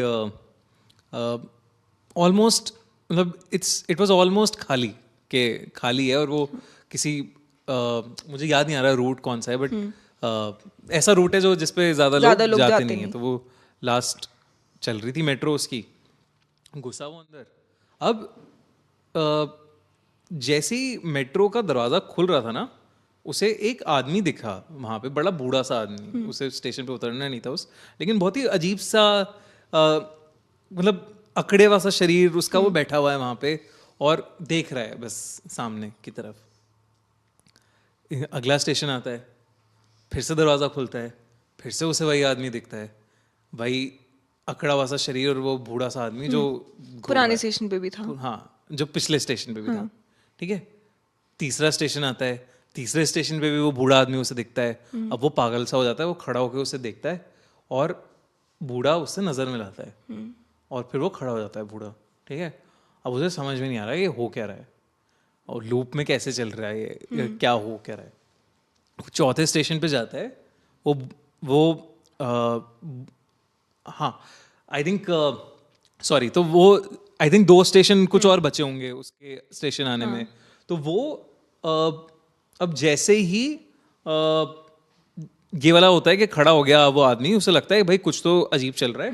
वो ड्राइवर की तरफ जाता है, जहाँ मेट्रो आगे वाले डब्बे में जाता आगे वाले डब्बे में जाता है। वो जाने लगता है मेट्रो के अंदर से। वो देखता है पूरी मेट्रो खाली पड़ी है, उसके अलावा कोई है ही नहीं उस मेट्रो के अंदर। वो जाता है वहाँ पे, उसे दरवाजा से खटखटाता है, वो ड्राइवर रिस्पॉन्ड नहीं करता, कुछ रिस्पॉन्ड नहीं हो रहा है। अगला स्टेशन फिर से आता है, इस बार वो बूढ़ा उस ट्रेन के मेट्रो के अंदर घुस जाता है और वो भागता है, मतलब पीछे वाले डब्बे की तरफ भागता है वो, उससे गिर गिर के, और वो बूढ़ा बहुत ही क्रीपी स्टाइल में अपना धीरे पकड़ते धीरे पकड़ते चलते हुए आ रहा है। उसे कुछ नहीं समझ आ रहा कि हो कैसे रहा है, क्या हो रहा है। किसी तरह वो लास्ट मेट्रो स्टेशन पे पहुंचता है, वो दरवाज़ा खुलता है, दरवाज़ा बंद होता है, वो बूढ़ा वहाँ पे मेट्रो स्टेशन से उसे ताक रहा होता है, और ये आदमी भागता है नीचे। उसे कुछ नहीं समझ आया कि वो आदमी बार बार उसे कैसे दिख रहा था, और वो भाग के बस अपने किसी तरह उस दिन घर पहुंचा है। Fuck. कैसे हुआ ये, क्या हुआ है, कुछ नहीं पता था उसे। और वो मिस्ट्री उसको कभी रिजॉल्व नहीं हुई कि वो कौन था, क्या चाहता था। कुछ नहीं, उसने देखा ही नहीं, मतलब उसे क्यों तुम इसमें घुसोगे, मतलब मैं अगर मेरे साथ भी ये किस्सा होता मैं छोड़ देता, मैं उसका जाके कि भाई कौन से स्टेशन पे दिखा था उसमें मैं जाके इन्वेस्टिगेट कौन करूं, लेगा, हाँ, हाँ। मैं ये सब बिल्कुल ही नहीं करूंगा। तो उसने भी आई डोंट थिंक ये सब कुछ किया, लेकिन हाँ ये एक लूप चला उसके साथ। और ये यही ऐसे दिल्ली प्रॉपर हाँ, यही दिल्ली दिल्ली मेट्रो स्टेशन। रात को आराम से लेना गाइस मेट्रो, देख दुख के लेना थोड़ा सा। ले लो मेट्रो, बट हाँ खाली मेट्रोज मतलब ऐसे ही सेफ्टी का थोड़ा सा कंसर्न रहता है। और मैं अघोरी बाबा इसके बारे में भी बहुत सुनती हूँ, बहुत पढ़ती हूँ। क्या होता है वो?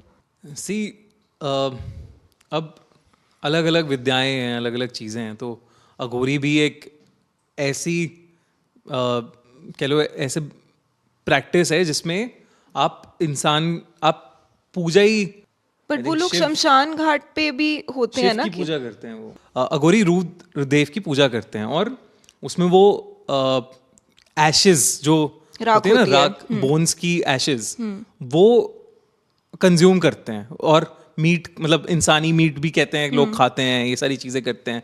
तो उनका यही माना जाता है कि अघोरी ना मतलब एक सर्वाइवल का तरीका ही उनका ये है कि वो एलिवेटेड हैं, कि वो अपने आप को इस दुनिया से ऊपर मानते हैं, कि they are the messengers of destruction, मतलब डिस्ट्रॉयर जो होते हैं ना, उनको प्रीच कर, मतलब उनकी पूजा कर रहे हैं वो। It's not satanic in nature, but वो कह रहे हैं कि ये तो प्रकृति है जो होता ही है, और वैसी पूजा में मग्न रहते हैं वो।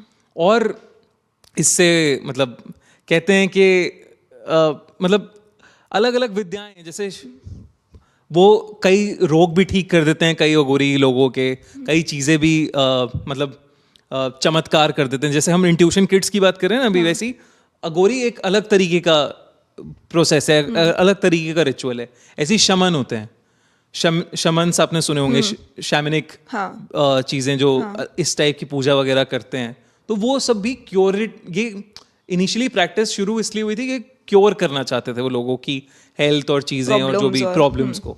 तो इट्स लाइक दैट, बट अघोरी बड़े मिस्टीरियस किस्म के लोग होते हैं, और बड़े सारे किस्से होते हैं। जैसे मणिकर्णिका घाट में आपको बड़े सारे रात के समय अघोरी मिल जाएंगे जहाँ लाशें जल रही हैं, वहीं पे वो अपना कुछ तप या यज्ञ कर रहे हैं। हाँ, तो ये सारी चीज़ें तो बहुत एविडेंटली मिल जाएंगी आपको अगर आप किसी इस टाइप की मणिकर्णिका घाट या शमशान घाट पे जाओगे तो। और अगर मैं आपसे ये पूछूं कि जैसे कुछ टाइम पहले केस आया था और वो बहुत फेमस हुआ था इंटरनेट पे, वो था बुराड़ी डेथ्स का केस। ओह, बुराड़ी तो यार मतलब एपिक लेवल चीज़ है वो। क्या मतलब हुआ, मेरा दिल दहल गया था वो स्टोरी सुन के कि ऐसा कैसे पॉसिबल है। मतलब ऐसा कैसे पॉसिबल है कि एक बेसिकली जिस इंसान ने पहली बार उनको देखा था, उनका नेबर था वो, और रोज सुबह वॉक करता था वो एक इंडिविजुअल के साथ उस खानदान के। वो बस इसलिए गया क्योंकि वो इंडिविजुअल आज सुबह वॉक करने नहीं आया, और उनकी जो दुकान थी ग्रोसरी की दुकान, वो नहीं खुली थी क्योंकि वो सुबह 6 बजे खुल जाती थी। तो उसे लगा क्या है, जब उनके घर गया वो घर खुला पड़ा है, और वो देखता है, जब घर में घुस के देखता है कि 10 लाशें लटकी हुई हैं, और एक ही पैटर्न में लटकी हुई हैं, और 11वीं लाश जो उनकी सबसे एल्डेस्ट लेडी की लाश थी, वो ज़मीन पे लेटी हुई हैं, वो भी ऐसी ही लेटी हुई हैं, मुंह पे टेप लगे हैं, रुमाल हाथ बंधे हुए हैं रुमालों से, और गले में दुपट्टों से सब हैंग्ड हैं। तो मतलब एक पर्टिकुलर स्टैंडर्डाइज तरीके से सब लोग कैसे मरे, और किसने पहले किसको मारा, कैसे एक साथ सब लोग कैसे मर सकते हैं, ये कैसे पॉसिबल हो सकता है। और ये था ही एकदम दिल दहला देने वाला केस पूरा। ये फैल गया है दिल्ली एनसीआर में, तो जिस तरीके से इसके बारे में बातें हो रही थी वो क्रेजी था ही। लोग कहते हैं कि ललित करके जो सबसे बड़े बेटे थे उस खानदान में, उनको वो अपने पापा से बात करते थे जो जिनकी डेथ हो चुकी है। तो उनके पापा उन्हें बोलते थे कि मैं सबको सैल्वेशन, एक मोक्ष की तरफ ले जा रहा हूँ और तुम मेरे साथ सब कुछ फॉलो करो। अब ये सब कैसे मिला? ये सब जब पुलिस ने इन्वेस्टिगेशन किया तो ललित की डायरी मिली, उसमें पूरी चीजें लिखी हुई हैं, उसमें रिचुअल लिखा हुआ है एग्जैक्टली। मतलब ऐसा है कि ललित की बहन उस चीज को लिख रही थी, डायरी के लिखावट हैंडराइटिंग उस लड़की की थी, ललित से बात कर रहे थे। हाँ, ललित से बात हो रही थी, ललित वॉज द मीडियम। जब पापा आ गए तो वो मीडियम है और वो लिख रहा है सारी चीजें जो जो प्रोसेस हैं, और पूरा डायरी से पता लगता है आपको ये कॉन्वर्सेशन चल रही है। और वो रिचुअल कि हमें ऐसे अपनी जान देनी है आज ये इतने बजे, ये सारी चीजें वो एग्जैक्टली लिखा हुआ है उसमें डायरी के अंदर। तो आप कहोगे कि ललित, लोग कहते हैं कि ललित पागल था, उसने मिलकर बाकी पूरे खानदान को पागल कर दिया। अब जब इन्वेस्टिगेशन होती है, ये सारी चीजें होती हैं, तो इसे शेयर्ड साइकोसिस डिसऑर्डर का नाम दे देते हैं। इसका मतलब ललित पागल था, उसे एक साइकोटिक कंडीशन थी और उसने सबको कन्विंस कर लिया उस कंडीशन के बारे में, और जो वो सच मानता था उस सच को सब मानने लगे और सबने एक साथ जान दे दी। ऐसा साइंटिफिक हाँ, ये थ्योरी दी गई है। लेकिन अब ललित का बर्ताव थोड़ा अलग था बाकियों से, ये सब मानते हैं, लेकिन बाकियों में से किसी का बर्ताव अलग नहीं था नॉर्मल पब्लिक में। मतलब it was like a very normal family. शादी हुई थी अभी रिसेंटली उनके घर में, जहाँ सब लोग नाचे हैं। आप उनकी फोटोज देखोगे, बिल्कुल ऐसे लगता है जैसे हमारे घरों की शादियाँ होती हैं, कुछ अलग नहीं है। वहाँ पे बच्चे खेल रहे हैं, जो उनके घर में बच्चे हैं वो नॉर्मल बच्चों के साथ खेल रहे हैं अपने मोहल्ले के, कोई दिक्कत नहीं है। जो औरतें हैं वो भी बिल्कुल नॉर्मल हैं। अब अगर उनकी सीसीटीवी फुटेज है जहां वो स्टूल लेके जा रहे हैं रात में, मतलब they knew that they were committing suicide, या दे न्यू के जान लेने वाले हैं, वो प्रॉपर प्लान्ड है। लेकिन अब मतलब ऐसा पागल तो नहीं लग रहा कोई, या कोई ऐसे अपने सेंसेस से लूज तो नहीं लग रहा, बहुत ही नॉर्मल लग रहा है ये सब। तो एक दिन अचानक कैसे खत्म हो गया, कैसे क्या हो गया? और आप एक इंसान को कन्विंस कर सकते हो, दो को कर सकते हो, आपने अपने 10 फैमिली मेंबर्स को कन्विंस कर लिया। एंड उसमें से एक आई थिंक जो दूसरे बेटे थे वो अपनी कोशिश कर रहे थे गले से वो निकालने की, छुड़ाने की। मतलब आप मर रहे हो बट तो उसी वक्त आपकी सेंसेस शायद आ गई। तो ये तो यार बहुत ही अलग चीज है ना, ये कैसे पॉसिबल है? ये 11 लोग एक ही साथ, वो बूढ़ी अम्मा से लेके छोटे छोटे बच्चे तक, आपने सबको कन्विंस कर लिया। कुछ तो उन्होंने भी देखा होगा ना कि हाँ ये पैरानॉर्मल है, या बाप का कुछ हुआ होगा, ये सब। या कोई फोर्स उनको भी तो शायद वो कर रही हो सकती है, हिप्नोटाइज, या फिर अपने वश में कर सकती है। क्योंकि कहा जाता है कि ललित, जब फादर का एक्सीडेंट हुआ था, he was deeply hurt, which we understand, but at the same time he was watching videos of, मतलब उनकी जो फोन हिस्ट्री और ये सारी चीजों से मिली, वो देखी ये सब वीडियोस रहे थे कि कैसे मरे हुए इंसान से बात कर सकते हैं, कहाँ कैसे उन्हें वापस से जिंदा करें, कैसे उनसे संपर्क कर सकते हैं। ये सारी वीडियोस देख रहे हैं ललित। कहा जाता है कि जैसे उनके बड़े पापा बिहेव करते थे, जैसे उनके पापा बिहेव करते थे, ललित धीरे धीरे वैसा ही बिहेव करना चालू कर दिया। वो मंत्र जो कभी पापा बोलते थे पूजाओं में, वो बोल रहे हैं। और ऐसी चीजें जो सिर्फ पापा को शायद करते थे, पापा ही कर सकते थे, वो ललित कर रहे हैं, जो ललित को शायद बिल्कुल नॉलेज भी नहीं थी किसी चीज की उससे। क्या पता वो ही उसके अंदर। हाँ, यही था, यही सब कहते थे कि आए डायरीज और वो सब से यही सब पता लगता था। लेकिन क्या एकदम अचानक एक रात, it's a mystery. Which reminds me कि इंडियन टेलीविजन में भी ऐसे बहुत सारे शोज आए हैं, राइट, जो बहुत डरावने थे। आपके हिसाब से which is been the most scary Indian television horror show? एक ना शो आता था वो करके, उसमें क्लाउन होता था, Lilliput was playing a small clown. वो मुझे बहुत डरावना लगता था। मतलब मैं अभी भी क्लाउन से ज़्यादा डरता हूँ, in not ghost, but clown से मेरी बहुत ज़्यादा फट जाती है। मतलब वो क्रीपी साइकोटिक इंसान जिसके चेहरे पे सिर्फ स्माइल है, तो वो बहुत ज़्यादा डरावना था। और उसकी ट्यून भी थी ना ना ना ना ना ना, मतलब ऐसे रोंगटे खड़े हो जाते थे उसके। तो that was really really scary, but बाकी आहट वगैरह तो थे यार। आहट, और एक आता था शो कोई है। कोई है। आज भी अगर उसका म्यूजिक जब चलने लग जाता है ना, मेरे को इतना डर लग जाता है, क्योंकि पता है हर उसमें शो में हर एक किस्सा होता था, कहानी होती थी, वो विकराल होता था, वो उसको सॉल्व करता था, सारी चीज़ें करता था। बट कुछ स्टोरीज जैसे कभी वो वैम्पायर्स की होती थी, कभी सर कटे इंसान की होती थी जो एक घोड़े पे जा रहा होता था। आज भी जब भी वो बैकग्राउंड में कभी कभी, जैसे मेरा बड़ा भाई है ना, वो हम करने लग जाते हैं वो वाली ट्यून रात को, मैं इतनी ज़्यादा डर जाती हूँ।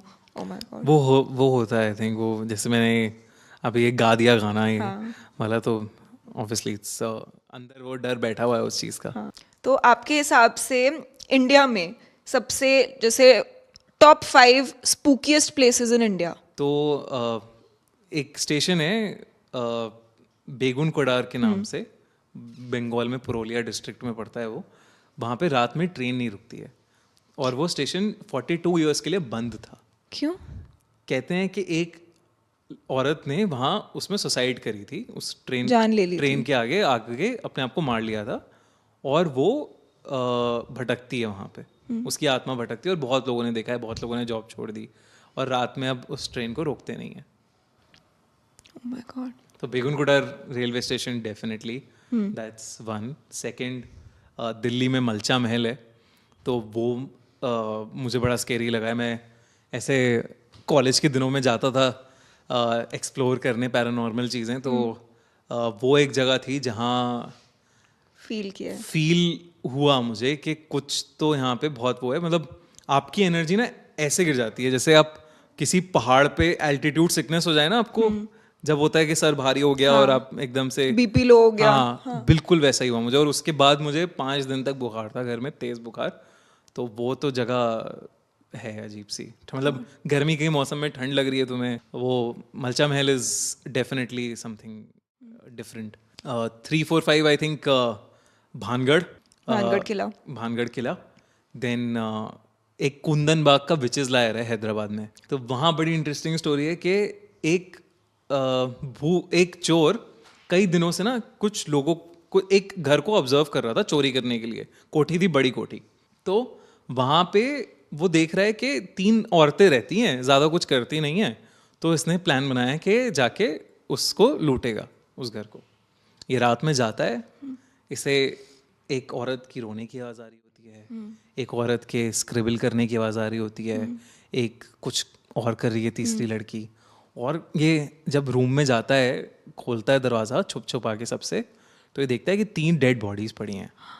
वो जाके पुलिस को बताता है, पुलिस वाले चेक करते हैं, वो बॉडीज़ 6 महीने पुरानी हैं।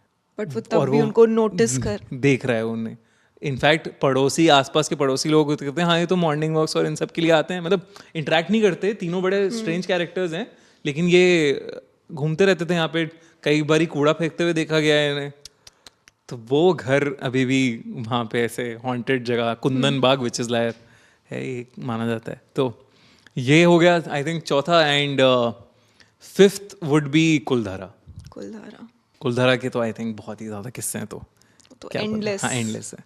ऐसा कोई इंसान नहीं है जो वहाँ पे गया और उसने कुछ एक्सपीरियंस ना किया हो। हाँ, कुछ अलग एक्सपीरियंस, वाइब तो है ही उस जगह की। कुछ चीज़ें, मतलब मैंने कई बारी जो किस्से आए हैं हमारे पास कुलधारा के, या मेरे रिलेटिव में भी एक आदमी किया है, लूप का किस्सा है कि वहाँ पे लूप में चल जाती हैं चीज़ें। जैसे आप वहाँ गए हो, आप जा रहे हो वहाँ से बाहर, तो आप वहीं पे पहुँच गए, सेम जगह पे पहुँच गए। तो लूप में बहुत सारी चीज़ें चलती हैं वहाँ पे, मतलब कुछ इंसान या कुछ ऐसा कुछ दिखा, वो बार बार दिखता रहेगा।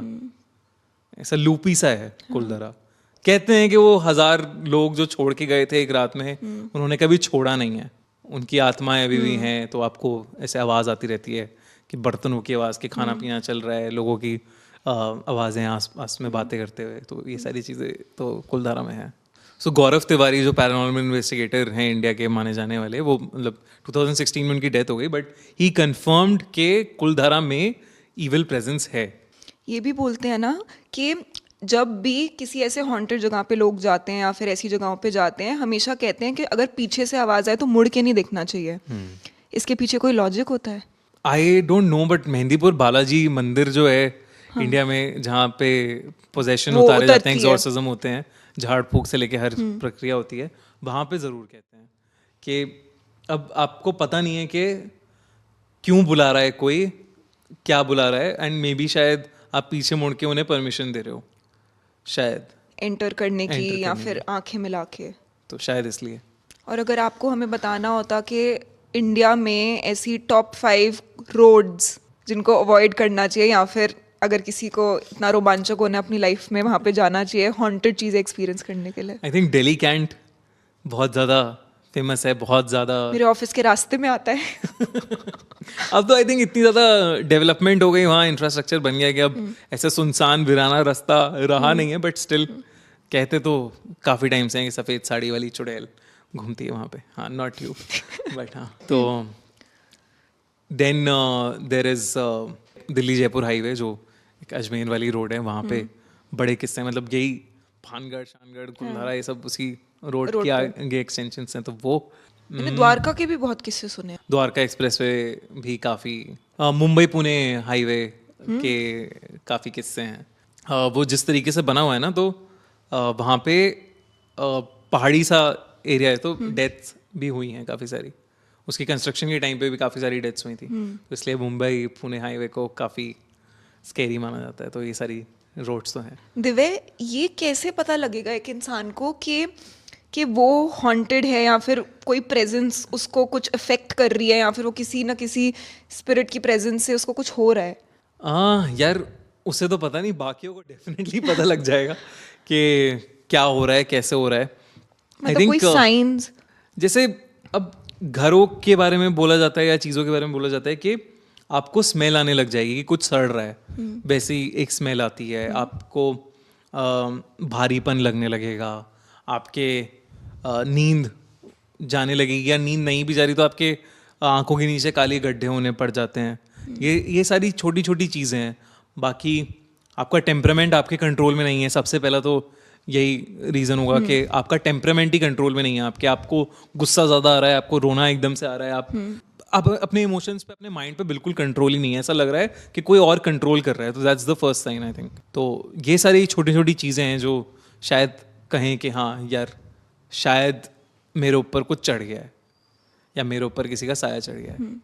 और कोई ऐसी मूवी जो आपको लगता है आपके एक्सपीरियंस में, या जितनी आपको नॉलेज है, कि कोई ऐसी movie, horror movie which has come closest to reality, कि सच होने के बहुत पास है ये वाली मूवी, कि ये असली में होता है? आई थिंक अगर ग्लोबल लेवल पे देखा जाए तो conjuring is one example that is out there. Like जो भी उस मूवी में दिखाया गया है वो सब हुआ है।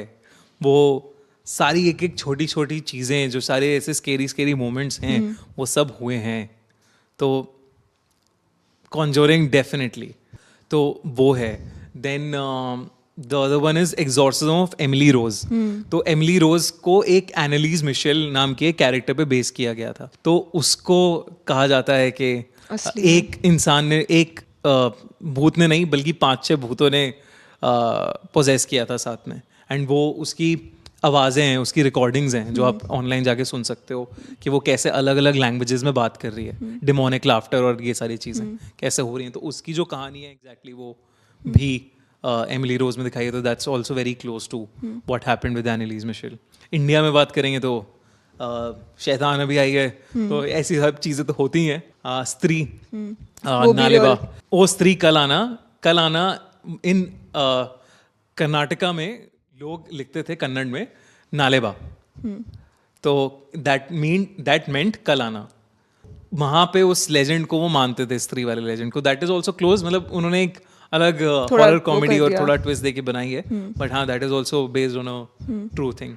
बट जैसे आपने अभी एमिली रोज की बात करी, क्या ऐसा होता है कि कुछ पर्टिकुलर ह्यूमन बींग्स होते हैं, अगर शायद मे बी वो किसी ट्रॉमा से गुजरे हों, या फिर वो वीक हों, चाहे फिजिकली या मेंटली, क्या एक इंसान जब फिजिकली या इमोशनली वल्नरेबल होता है या वीक होता है, इज ही मोर ससेप्टेबल? क्या उसके चांसेस पोजेस होने के ज़्यादा होते हैं? क्योंकि एक नहीं, 5 आत्माओं ने अगर उसको पोजेस किया, उस एक पर्टिकुलर इंसान को पोजेस किया है, क्या कोई एक चीज़ होगी उस इंसान में जिसकी वजह से वो करी जा रहा है अट्रैक्ट? I think so. मतलब मुझे लगता है ऐसा कि अगर आप अपनी पॉजिटिव एनर्जी कहीं लूज कर रहे हो तो नेगेटिव एनर्जीज आप ज़्यादा अट्रैक्ट कर सकते हो, सिंपल उस तरीके से अगर देखा जाए तो ऐसा हो सकता ऐसा हो सकता है। अगर आप वीक हो, वल्नरेबल हो, आपको लग रहा है कि कुछ ऐसा मेरे साथ पॉसिबिलिटी है होने की, तो आप उसे अट्रैक्ट कर रहे हो, चाहे वो अच्छा हो चाहे बुरा हो, मतलब आप दोनों चीज़ों को अट्रैक्ट करते हो अपनी सोच के साथ।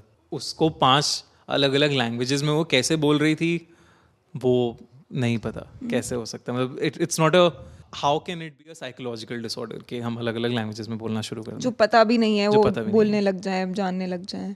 हम तो सिर्फ अच्छे व्यूज, आप लोगों के कमेंट्स और हॉरर स्टोरीज और पॉजिटिविटी अट्रैक्ट करेंगे। Thank you so much Divya. Thank you so much. I think ये माइक और ये ऐसे It's okay. Thank you so much, Thank you so Divya. much. It was lovely talking to you. Lovely talking to you too Sarika, मजा आया बहुत। Yes हमें भी बहुत ज्यादा मजा आया। क्या पता हम फिर से एक बार वापस आएंगे दिव्या अग्रवाल के साथ एक पार्ट 2 लेके, क्योंकि ऐसी बहुत सारी कहानियां हैं जो अनकही रह चुकी हैं। बहुत सारी। एग्जैक्टली, बट अंटिल देन मुझे पता है कि आज मैं हनुमान चालीसा पढ़ के ही सोऊंगी रात को। भूत पिशाच निकट नहीं आवे, महावीर जब नाम सुनावे।